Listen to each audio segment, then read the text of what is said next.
Okay, so imagine this scene. It's January 2026.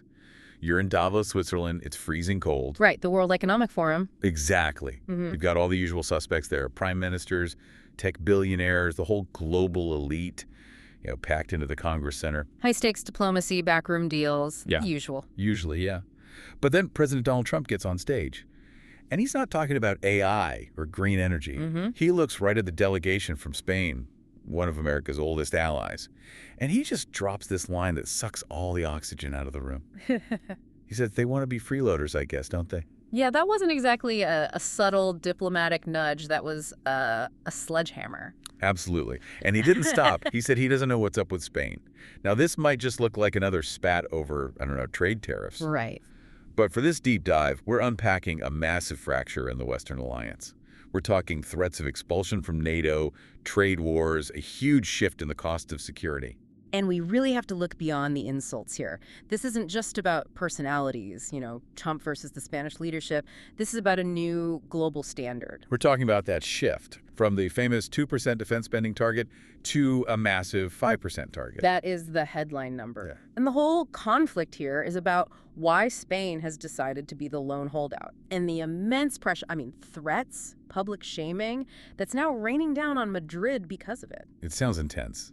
Calling an entire nation freeloaders on the world stage, that feels like the gloves are off. Oh, the gloves are definitely off. This is bare-knuckle diplomacy. So let's unpack this. We've got the speeches, the budget data, the diplomatic context. Where does this story actually begin? Because Davos, that felt like the climax. Yeah, to really get the heat in that room, we have to rewind the clock. About 6 months, we need to go back to June 2025 to The Hague. Okay, so the Hague Summit, June 2025, what happened there? This was the turning point. For decades, if you followed NATO, you always heard about the 2% rule, right? Right, that every member should spend 2% of their GDP on defense.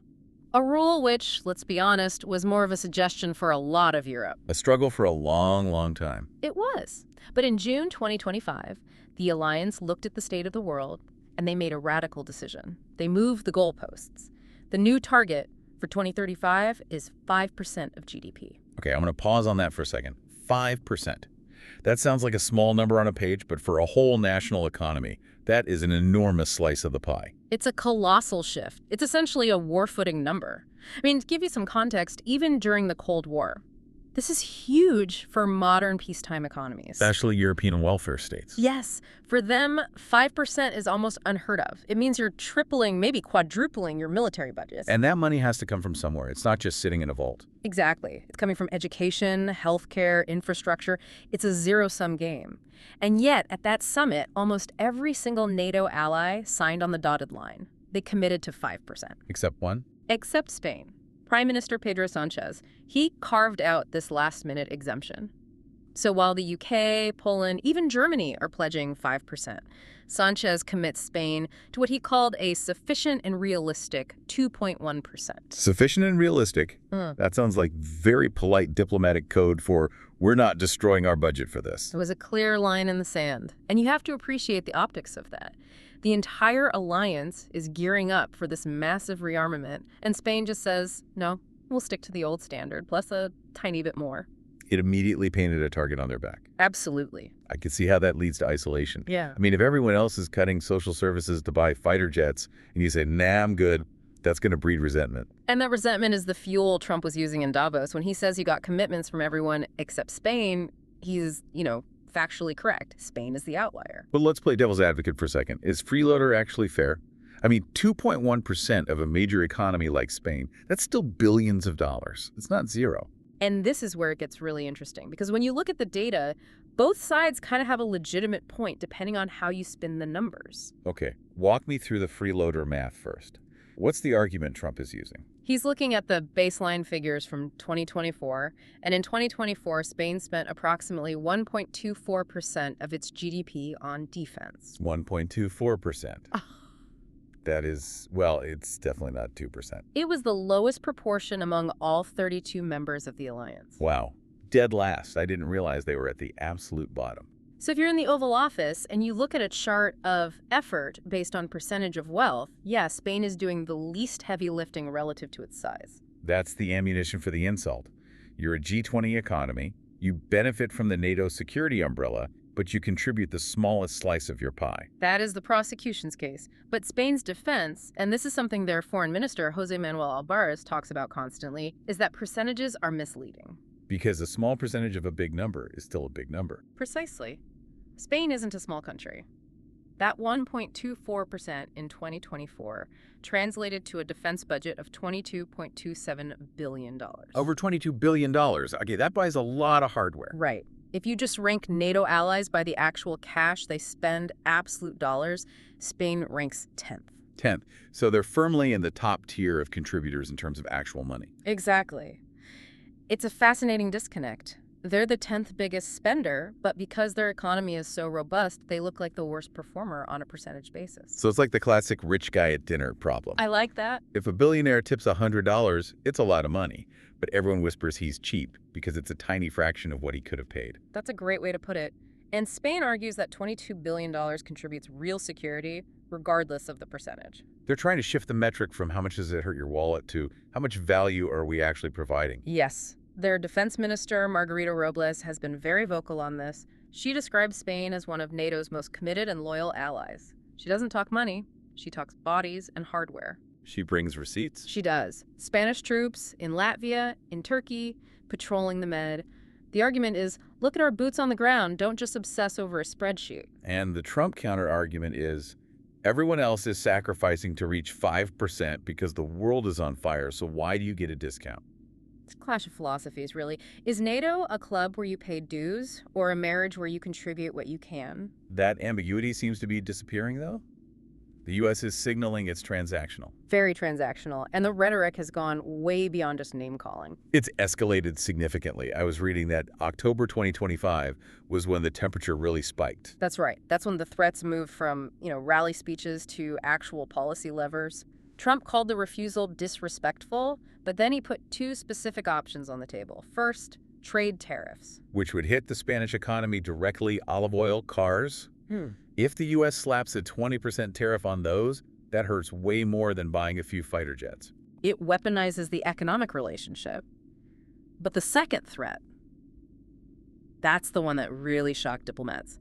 He suggested expelling Spain from NATO. Wait, can you even do that? I thought NATO was like the Hotel California. You can't be kicked out. Well, there's no clear legal mechanism in the NATO treaty for that. It's legally uncharted territory. So just suggesting it. Just suggesting it breaks a taboo. It implies the alliance isn't permanent, it's conditional, on payment. Which brings us back to that frozen room in Davos, the Peace Council. This was supposed to be the big moment, right? It was intended as a coronation of this new 5% reality. Trump was launching this Peace Council initiative, which was really a branding exercise. He wanted a photo op with all the leaders signing on. A show of unity. More like a show of compliance. And he wanted everyone there. Against Spain. Spain ghosted him. It just didn't show up. They did not send a single representative to the signing ceremony. Madrid just put out a statement saying they were reviewing the invitation. Reviewing. That is the ultimate diplomatic shade. It was a calculated snub, a very visible public rejection. And you have to assume that's what triggered the freeloader comment on stage. He looked out, saw empty chairs, and lashed out. But I have to ask why. I get that 5% is a ton of money, but if the alternative is a trade war or risking your security guarantee, isn't it easier to just find the money? Why is Sanchez digging in so hard? It's survival. This is the crux of the domestic dilemma for Spain. It's not just pride. Sanchez has been very clear about the math. Reaching 5% of GDP for defense would require a complete restructuring of the Spanish state. And restructuring is a polite word. What does that actually mean for the average person in Spain? It means austerity on steroids. To find that kind of cash, tens of billions of additional euros every year, you have two levers. You either raise taxes a lot or you slash spending. And in Europe, spending means the social safety net. Exactly. You're talking about huge cuts to public health care, education, pensions. Spain has a very strong social contract. For Sanchez to go to his voters and say, we're gutting your hospital budget to buy tanks to make America happy. That's political suicide. He'd be voted out in a heartbeat or face massive civil unrest. He argues the 5% target is just incompatible with the Spanish social model. He's saying, if I try to meet this target, I'll destabilize my own country from the inside. So he's stuck between a rock and a hard place. The U.S. president on one side, his own voters on the other. That is the definition of a leadership crisis, and it's why he's trying to hold the line at 2.1%. He's trying to say this is reasonable, 5% is madness. But in a room where everyone else agreed to the madness, reasonable just looks like weakness. Right. And you mentioned solidarity before. Usually when the U.S. gets aggressive with a European ally, the other Europeans kind of link arms. Yeah, is anyone stepping up to defend Spain here? No. And that's what makes this so dangerous for Madrid. They're completely isolated. What about the NATO leadership? Mark Rutte, the Secretary General, his job is to keep the family together. Rutte was at Davos, and his reaction was telling. He didn't come out swinging for Spain. He actually praised Trump. He praised him for the freeloader comment. He praised him for the pressure. Rutte is a pragmatist. He looks at the numbers and sees that the U.S. invests 3.5% of its GDP. The European average is historically around 2%. Rutte knows Europe has to close that gap. So he's basically saying the Americans have a point about the math even if we don't like the tone. Correct. He's acknowledging the U.S. is carrying the heavy load. He's not giving Spain any cover. And remember, the atmosphere was already toxic before this. Right, I saw something about Greenland. Yeah, just before this speech, Trump had threatened tariffs on several other European countries over Greenland. He was already fired up. So he walked into the room looking for a fight. He walked in wanting to prove the old free ride was over. Spain just happened to be the one standing there. And it's not just the U.S. pushing this, is it? We had to mention the Germans. I mean, Germany used to be the country most reluctant to spend. Yes, and that's what makes the comments from Friedrich Merz, the German leader, so revealing. While all this was happening, Merz issued this urgent call for Europe to strengthen its defenses. And his reasoning was? He said they need to guard against the collapse of the old world order. Collapse of the old world order. That's incredibly cheery language. It's apocalyptic.